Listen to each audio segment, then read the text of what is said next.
deep recession in 2020. On today's World Insight, a shrinking world economy in 2020 and modest growth for China. A closer look at the IMF forecast amid global uncertainty. And a respected medical journal breaking with non-partisan tradition. The New England Journal of Medicine's U.S. prognosis and the reasons from the editor-in-chief. Honestly, this is not something we'd ordinarily do.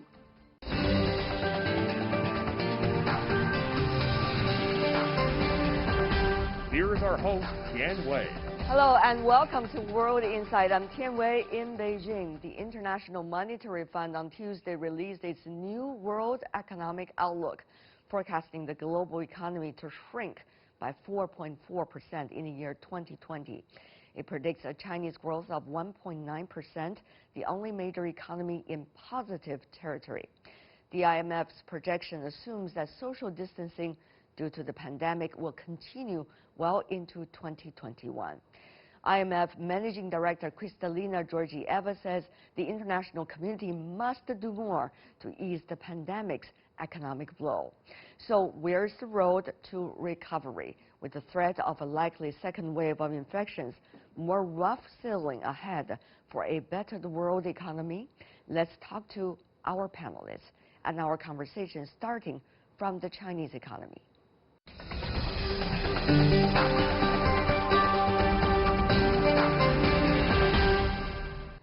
For Global Economy Outlook, we are joined in New York, Max Wolf, Managing Partner at Multivariate. In Hong Kong, Hong Hao, Managing Director and Head of Research at Volcom International. In Shanghai, Xu Sitao, Chief Economist from Deloitte, China. Gentlemen, what a pleasure. Good morning and good evening to all of you.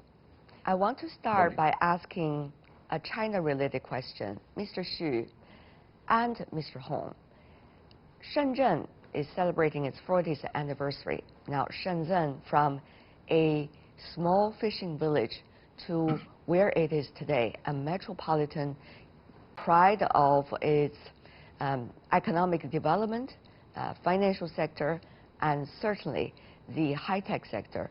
It has been such a transformation. What kind of takeaways do you think Shenzhen could provide China at this very important and yet challenging time when it comes to the economy? Mr. Hong, you want to go first? You're in Hong Kong, not far actually at all from Shenzhen. Yeah, well, it's across the river from Hong Kong, Yes. And I think in the past 40 years since the reform opened, I think in part due to the policy support and also in part because of the diligence and the smartness of the Shenzhen people. And I should emphasize that most of them are actually migrants from other provinces. They create a growth miracle. So now I think Shenzhen is a tech innovation center, and also in the most recent policy announcement for the future growth plan for the city, we can see that the plan is really elevating Shenzhen's status as the center of the Greater Bay Area. And I think in terms of capital market access, also in terms of technology innovation and many other important growth areas, I think Shenzhen is getting further policy support from the central government. So I wouldn't be surprised to see continuing and even accelerating growth trajectory from here. Further policy support, Mr. Xu, many believe that was very important at the very beginning of the Shenzhen Special Economic Zone, but then people also believe that the innovative spirit as well as hard-working spirit from the grassroots level up approach is really the key. Mr. Xu, your takeaways about Shenzhen and its inspiration for today's economy in China. Tian Wei, I think you made a very good point. This fighting spirit, innovation, can-do attitude. Not only Shenzhen has a population almost 10 million. It's the youngest population in China. I believe the median age of Shenzhen residents is less than 30. It has many leading tech companies. In the medium term to the long run, Shenzhen could combine Hong Kong, creating China's NASDAQ and the New York Stock Exchange. Of course, also as Hong has alluded, Shenzhen is in the leading position of driving Greater Bay Area, so bringing Hong Kong, Guangzhou, and other major cities to really form China's Silicon Valley and really like China's Tokyo Bay.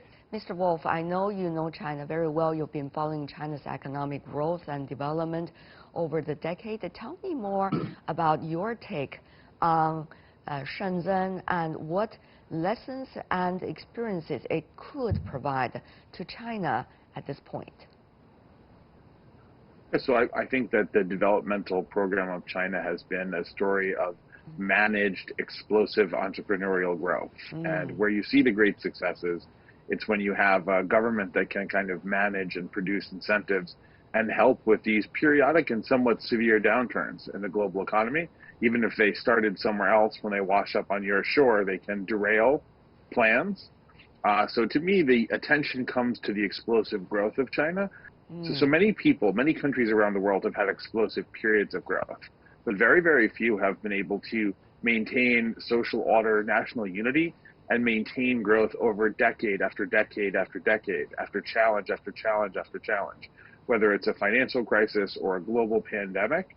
To be able to manage growth and to be able to manage social dynamics through that is truly what separates the greatest economic success stories from a good few years, which many countries have, right? So very impressed by that. And I'm excited to live through a moment which is a bit painful sometimes for America, but interesting, which is I think we're seeing, especially in the COVID challenge, the passing of the global torch away from the US, which sadly has mismanaged the crisis probably more than any other single leading nation, and to China, which is going to have had the hardest time in some ways because they had to do everything first, and to have actually done a pretty darn good job of it, right? So as an American, I'm open-minded enough and interested enough in the facts of the situation to pay attention to what's happening.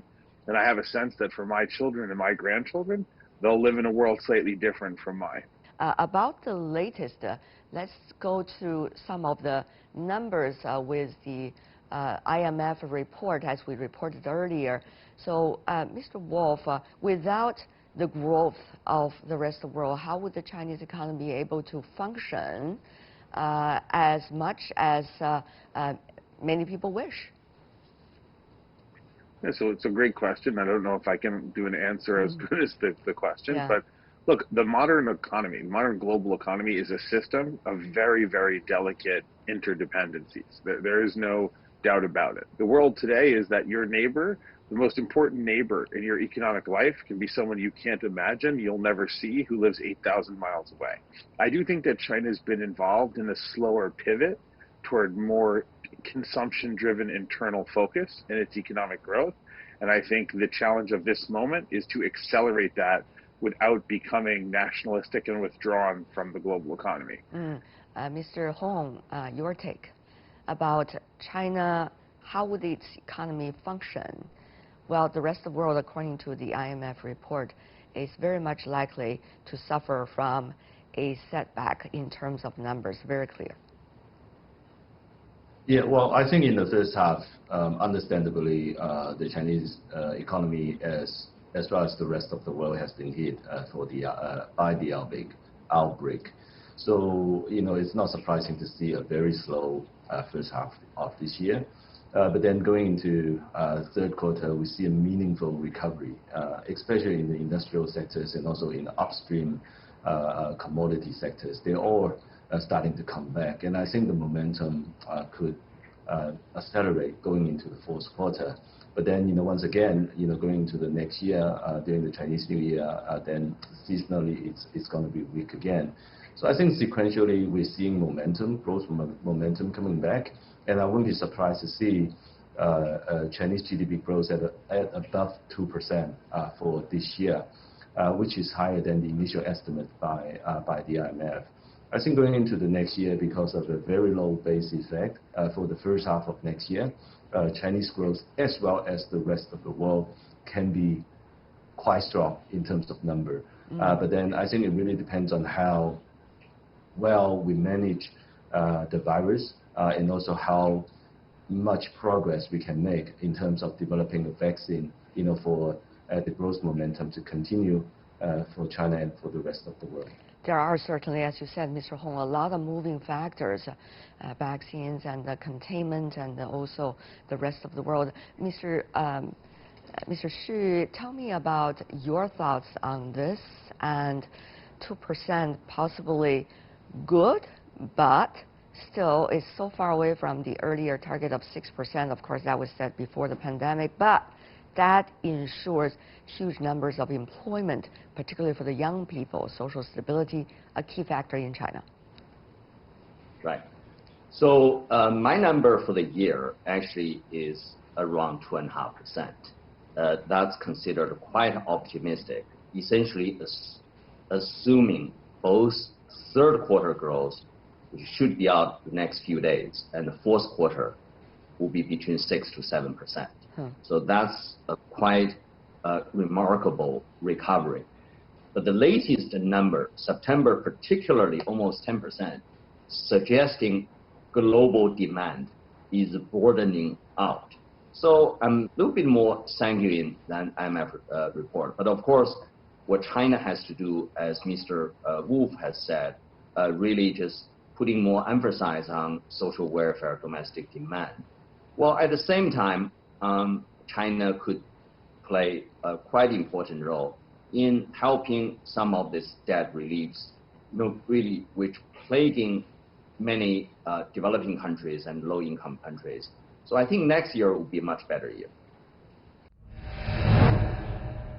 Mr. Wolf, China-U.S., U.S. cross-Atlantic relations, U.S. is allies with the rest of the world, and China's relations and its image in the rest of the world, all of these are combining and moving all the time, having an impact on the economic cooperation spirit and global governance.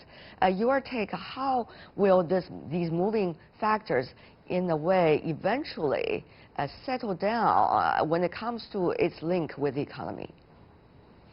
I think it's a little bit hard to know the trajectory before November here. Obviously, I think it's a poorly kept secret that we have a closely contested election, that all the polls have suggested a change at the senior levels here in terms of the presidency and possibly control of the Senate.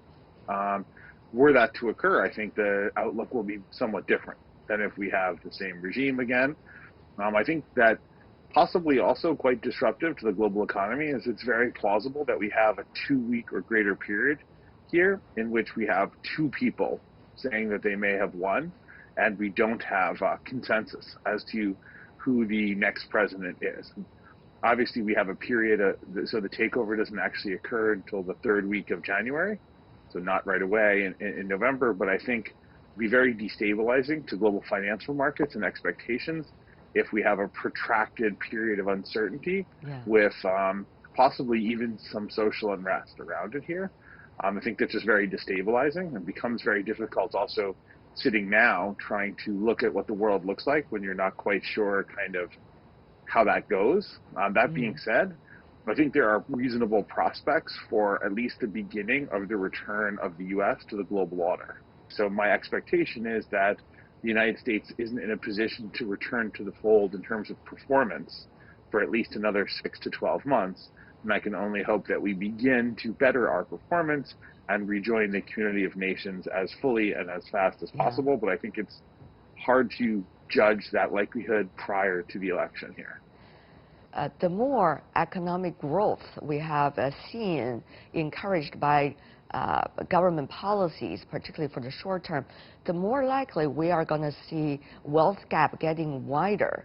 And we have seen already that coming from the very beginning of the pandemic until today. Mr. Hong, what about that? The economic growth rate vis-a-vis societal equity, are we getting ever farther from apart from between the two? Income distribution and also wealth disparity is growing larger, not just for the U.S. I think for the rest of the world, even to a certain extent in China, it's also true. And I think that is because of the ownership of financial assets varies between the rich and the poor. I think you use the U.S. data as an example, right? So I think more than 60% of the U.S. equity, well, I think much higher percentage of the U.S. equity is owned by the rich.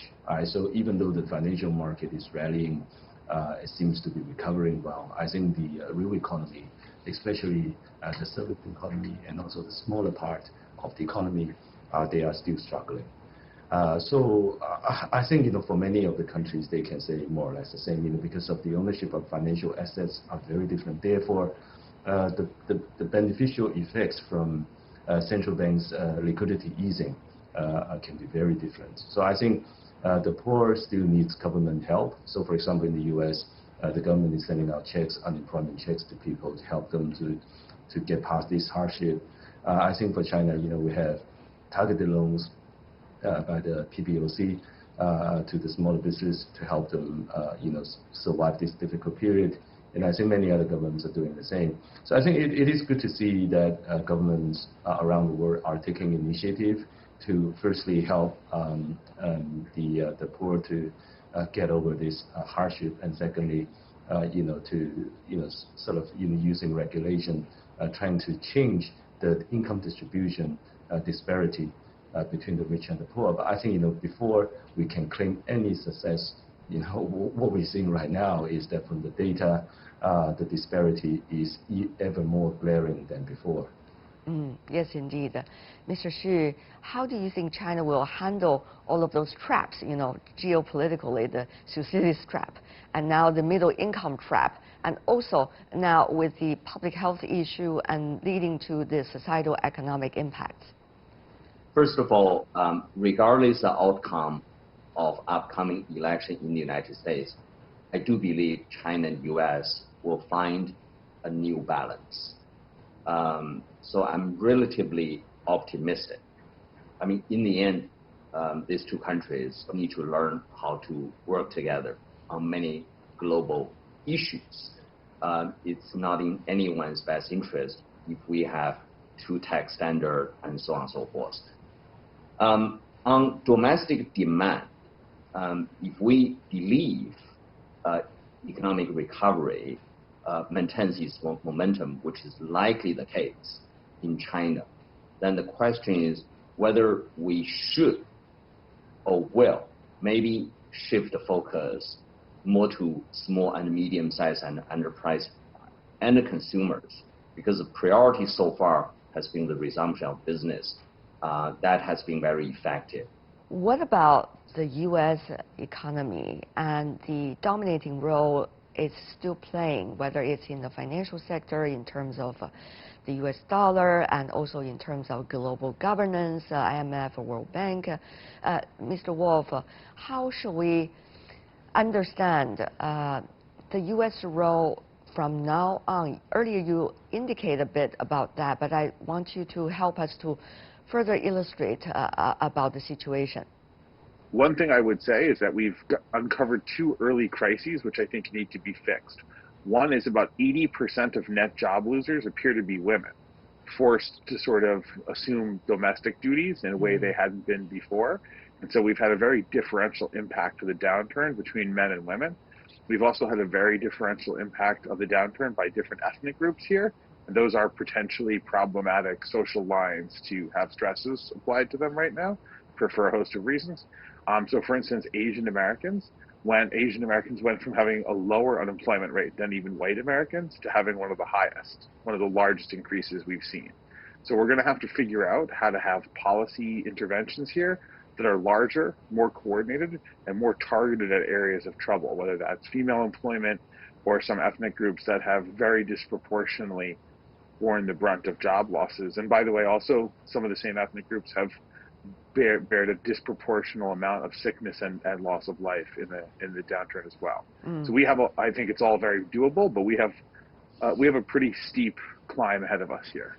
Finally, before we go, gentlemen, I want to have the three of you briefly touch on the issue of how do you see economic policies will go in terms of direction, mainly about domestic issues and domestic circulations, as we use the word in China, or will it be more balanced between domestic and international agenda?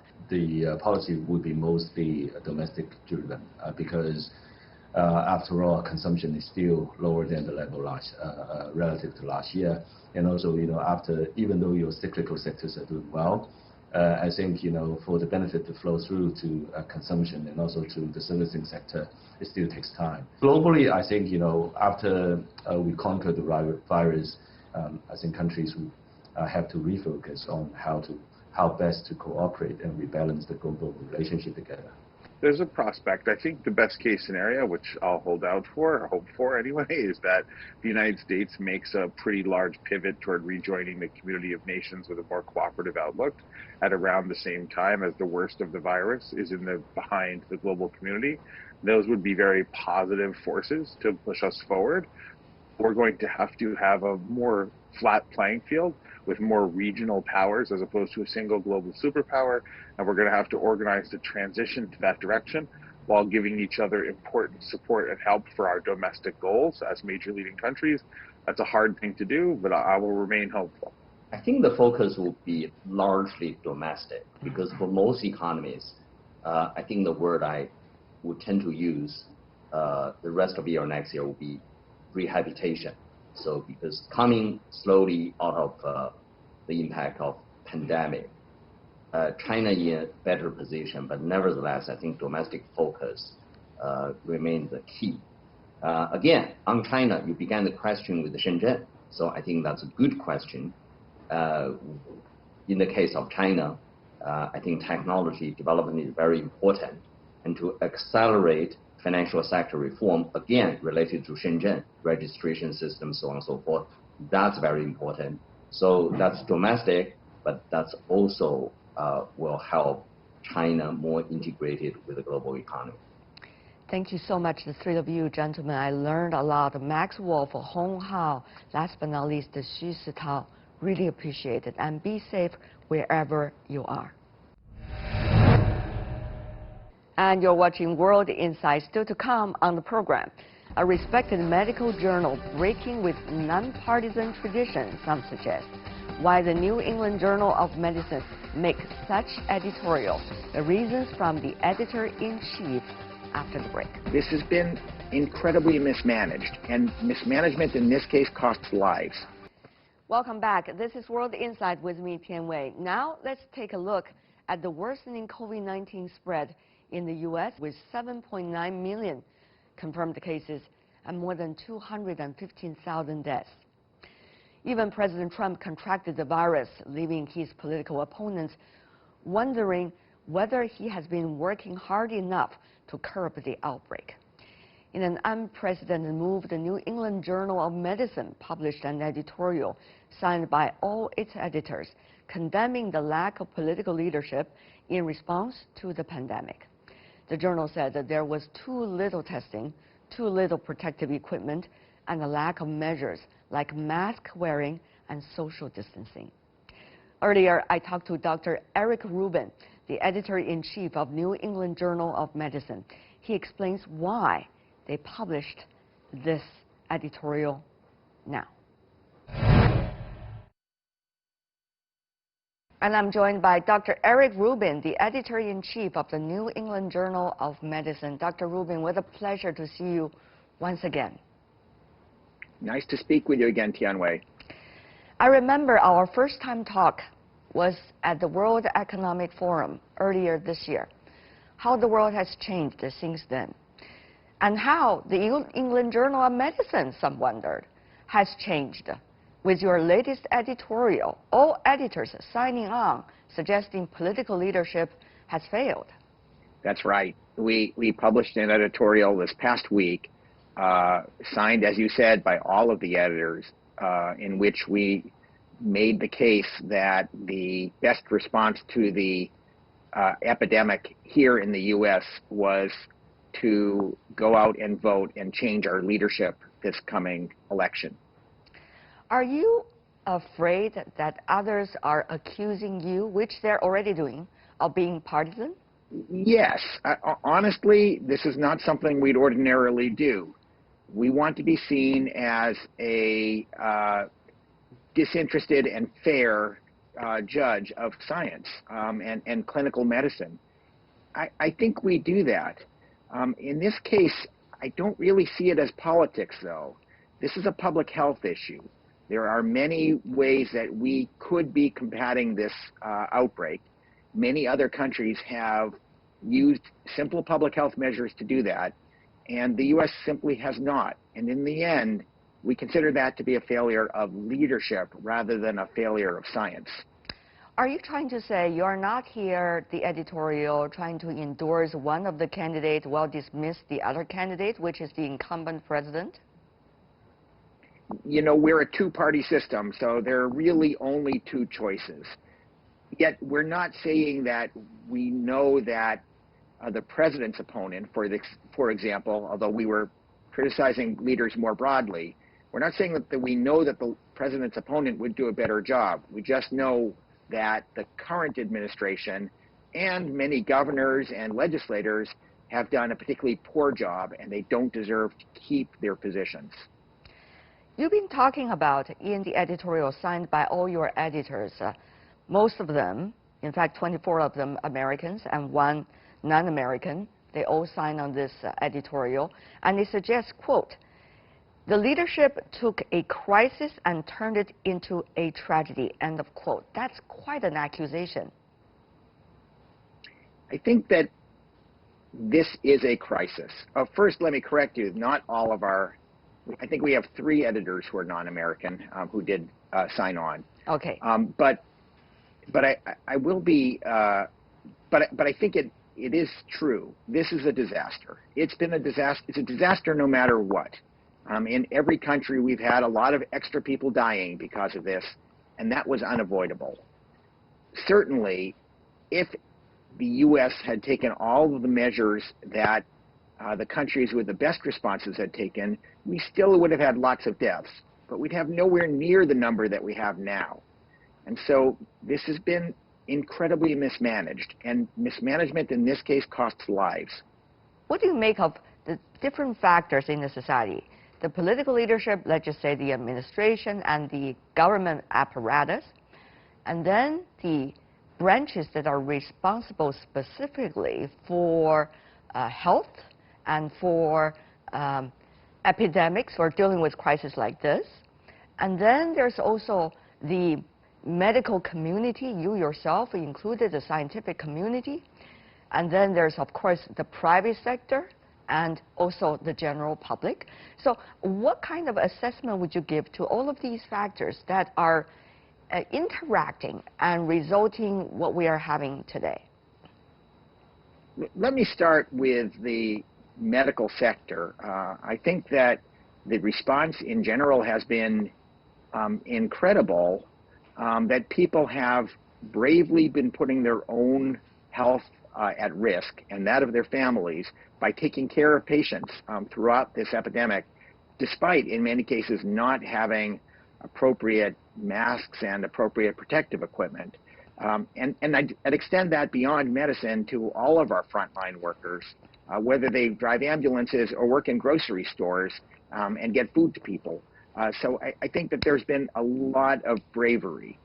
As far as the government goes, the government has a tremendous number and quality of scientists. And I think that those scientists have been giving the political leaders the right kinds of information. But they can't act on that information. And so in the end, it's the political leadership that has to make the choices.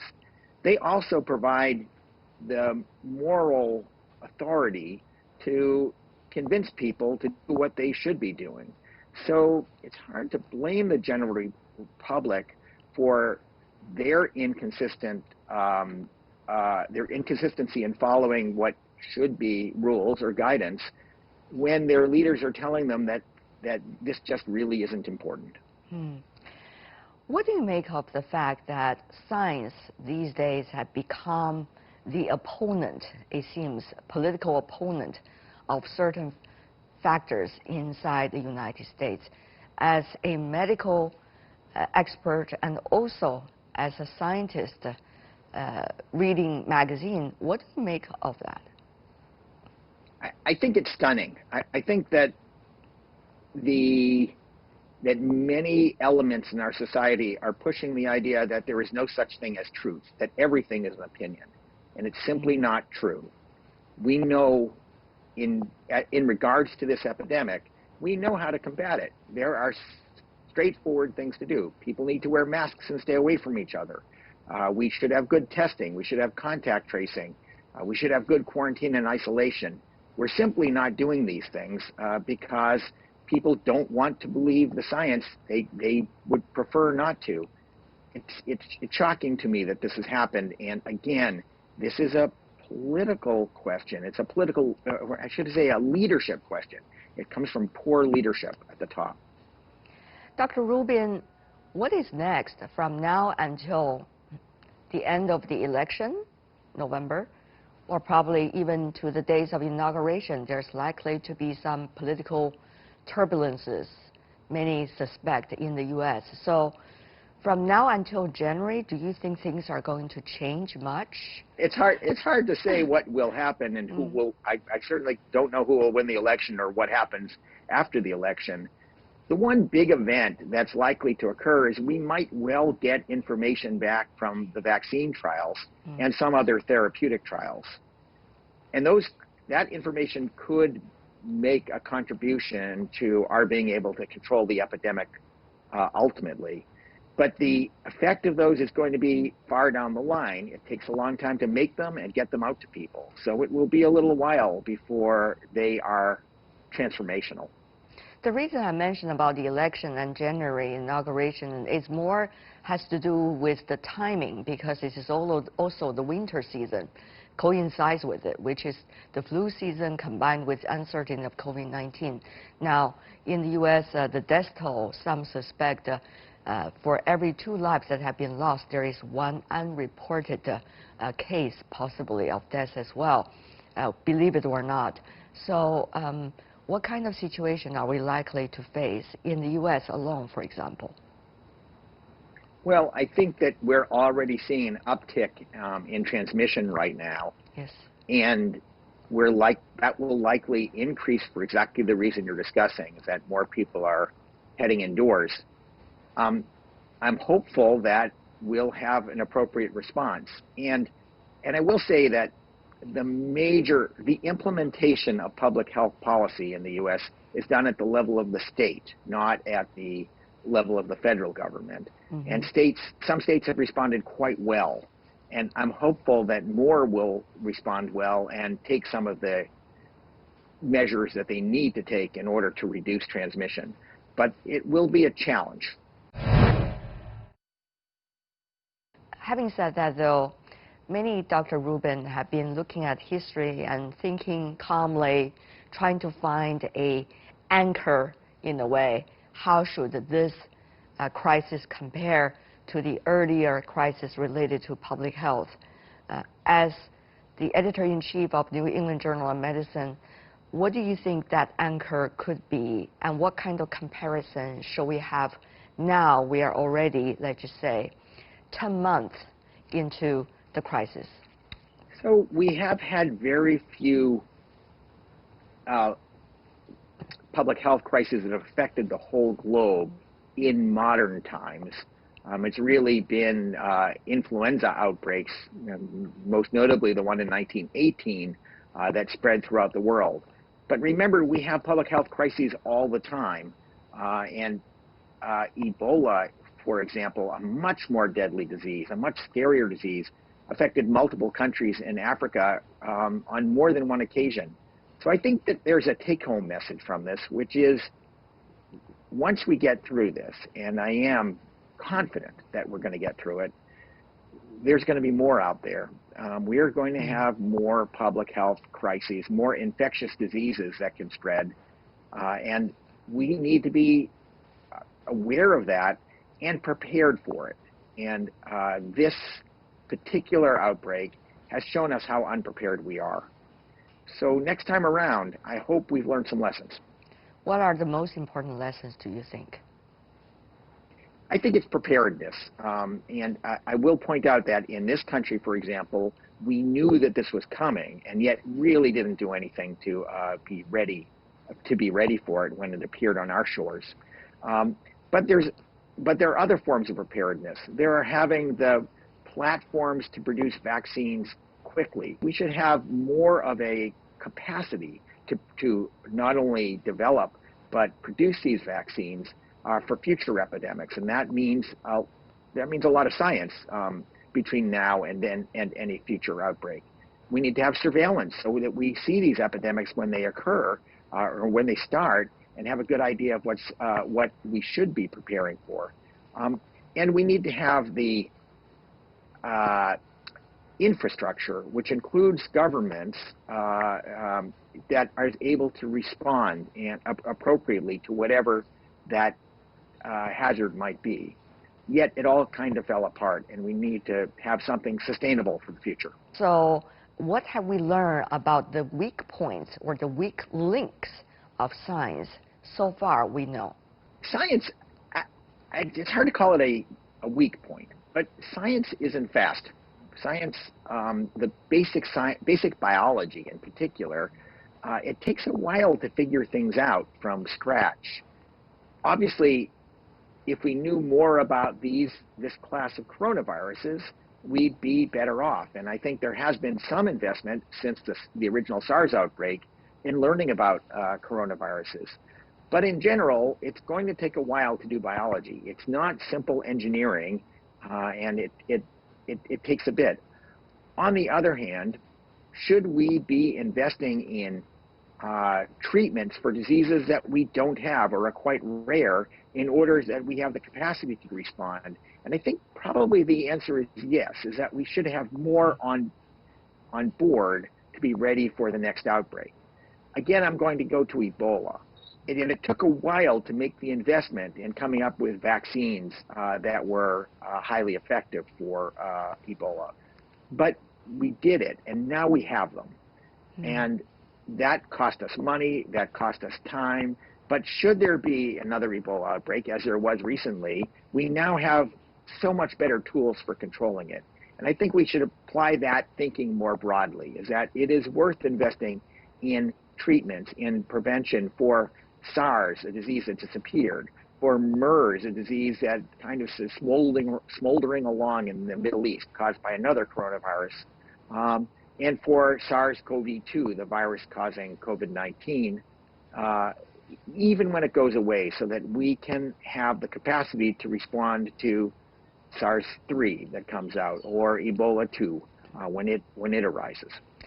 Now, there are very different approaches, cultural circumstances, and ways and practices that have been used by various governments, countries, regions to deal with COVID-19 and the crisis at home. How can we reconcile or be able to, link the unknown area so that we could come up with still a global approach, at least a global system that everybody recognizes and can take advantage of, and therefore we would be able to do more interactions in the near future? The answer is not simple. Ultimately, nations are sovereign, and they're going to do what they want to do. But we can provide a lot more guidance and integration among countries in the public health arena. Right now, we have the WHO, but we haven't given that organization much power, nor the tools to do its job as well as it could. The WHO is not really a rapid response organization, and we've seen that both during the Ebola outbreaks and I think during this crisis, where it has had its own missteps that aren't dissimilar from a lot of other public health organizations. But we need an organization like that. We need someone to provide expertise, especially in countries that don't have that expertise, and to be the sort of a meeting place of countries. The WHO is a consensus organization. It's more of a political body. It serves very important functions in long-term issues. It's not so good at a crisis. And if we're going to have a crisis organization, we have to form and give the capacity to someone to do that. And I think that is important. The WHO is the obvious organization to do that, but it would require a lot of changes. So you're suggesting a platform is extremely important and essential before we really think about or come up with a real global solution. Is that what you're trying to say? I think that's right. I think that there are several countries that have very good sort of rapid strike capability when it comes to infectious diseases. But most countries don't have that. And we really would need, because we're global, because infectious diseases don't respect boundaries. Before we go, your advice to any public figure that have COVID-19 or had COVID-19, what do they need to do when they're dealing with others, or what do they need to do when they're in public, or should they be in public? And maybe some advice for their doctors too. Well, I don't want to second guess people's doctors because, and I know you're referring to our own president, his doctors have a lot more information available than I do. There are good guidelines from the CDC as to when people, here in the US, as to when people are safe after they've been infected. In general, that's 10 days, but there are exceptions to that. And it's irrespective of any testing. So testing doesn't help tell us that people are safe.